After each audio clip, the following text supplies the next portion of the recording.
We talked about Australian legends in terms of riders. Here's Wayne Gardner, actually right on cue. Australia's first ever Premier Class World Champ. Amazing rendition of Advance Australia Fair from Chloe.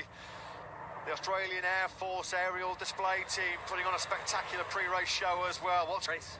Yeah, you're right, Simon. We struggled since yesterday. Can finally end this victory drought. This is his 50th. 5 minutes. Start the clock. Start the countdown then. Rob Ball with Marc Marquez, who picks the opportunity up and moves back through on Miller, who now drops 2 places, having got through on Marquez and on Miller. Gian Antonio crawling.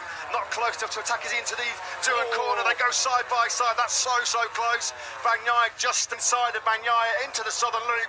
Gian Antonio on course for his first. And Miller and Marquez now swap paints as they go side by side. They're now battling for 6th place. Marquez already had a couple of crashes here this weekend. He's safely through this time around that last lap, and his lead is a second as we start lap 4. The big question, of course, though, is how Marquez and Miller battling again into Miller corner. Miller loses what is now 6th.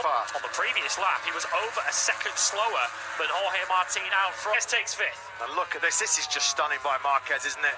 Love him or loathe him, you have to just have... Stuck in a battle with Paul Espargaro and Alex Marquez. So Marco Bezzecchi's going to lose victory. Zarco blitzes by. Marc Marquez's reps on. He's going to have the inside line for Duan corner. Seconds clear of Binder. He's still comfortably in those 128s.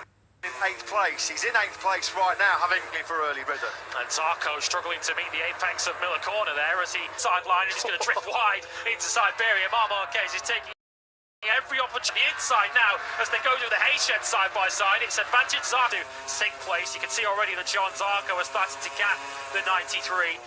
Let's not make the same mistake as what we did 6 days ago in Mandalika. He's trying to keeping himself comfortably in those mid 129s, and for the third podium here today. Stunning stuff still by the Italian.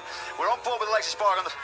Yeah, thanks to Simon. We're going to see when we get into that crucial final phase of the... Running wide and battling with his old foe from this morning, Jack Miller. That 129.5 late charge here, certainly to limit the damage and get himself back on the podium. Will he have anything late on? 12th Grand Prix of the season for Joan Mir, the 26-year-old Spaniard, and that is DNF. Number 8 is 15. With Marini, or certainly east wide by Marini, and Joan Mir crashing out, so that race come to an end, or he's certainly his competitive race. He has picked that Honda up. To run a pace that they're going to run into grip problems late on in this tyre. Looks like he's already maybe overcooked of that soft rear as he got himself... World champion under braking for MG, so that relegates Marc Marquez now down into 8. Showing no signs as yet of having any significant drop-off with that soft rear tyres in this Grand Prix. The pace is slackening off here. Digia, Alex Espargaro, Miller, Hernandez. Every time you see you look to the top yeah, left of the screen. Yeah, you do, don't you? Yeah, I mean, Alex Espargaro and the Marquez brothers. Which are now led by Alex as Marc Marquez. He won't be this time, will he? As on the inside of Alex Marquez into Duan corner goes Alex Espargaro. And he runs in a little race because he's now starting to lose serious touch with Gian Antonio. That advantage that Dunio perhaps just deciding, well, I feel like I might have enough here just to get this move done. And KTM again be able to final corner and put it out of striking distance because Gian Antonio is running. He was immediately back under the bubble there now. Gian Antonio has got a great corner. Binder's Michelin rear tyre. Gian Antonio pulls out the slipstream. They are side by side and Digia powers on through. Moto Touring World Superbikes, they look on, they've gnawed away. 0.8 that time around for Jorge Martin, which was slightly slower than Digia behind him, and not Paul Espargaro started to hit rear tyre problems, then Martins can't be too far away. Humbling win, this man is running away with it. Well, we said that in Mandalika, didn't we? 6 days ago, tyres, what a shot that is. Look at that, that's what you call a leg dangle. Binder now, can he make a move down the brakes in the hill? Through Lucky Ice they go down in.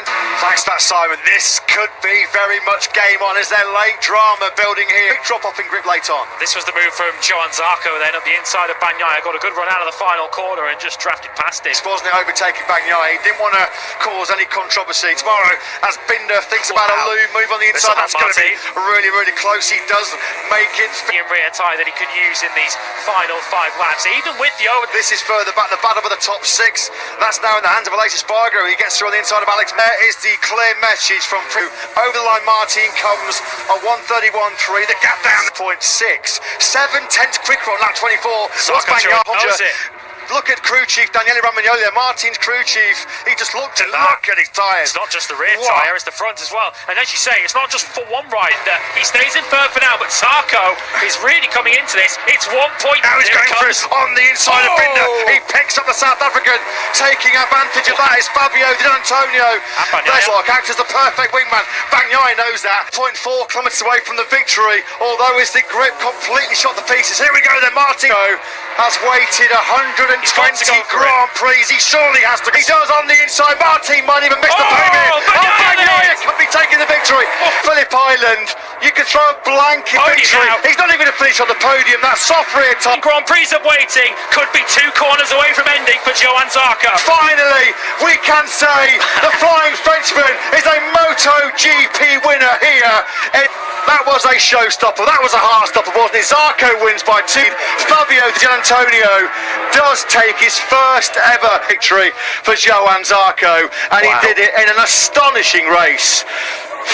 Philip, we're going to get the backflip. There's a huge congratulations from his... No choice on the final lap. Make no mistake about that. He had to take the move. Bagnaia suddenly thought, I can win this grab. Gian Antonio took advantage of all of this to take third. Binder... Soft rear tyre going, not having a big enough gap, but it was clear for everyone. So happy Johann Zarco is a GP. Let's hope that he nails the adulation of the Aussie fan. Frenchman's backflip is back.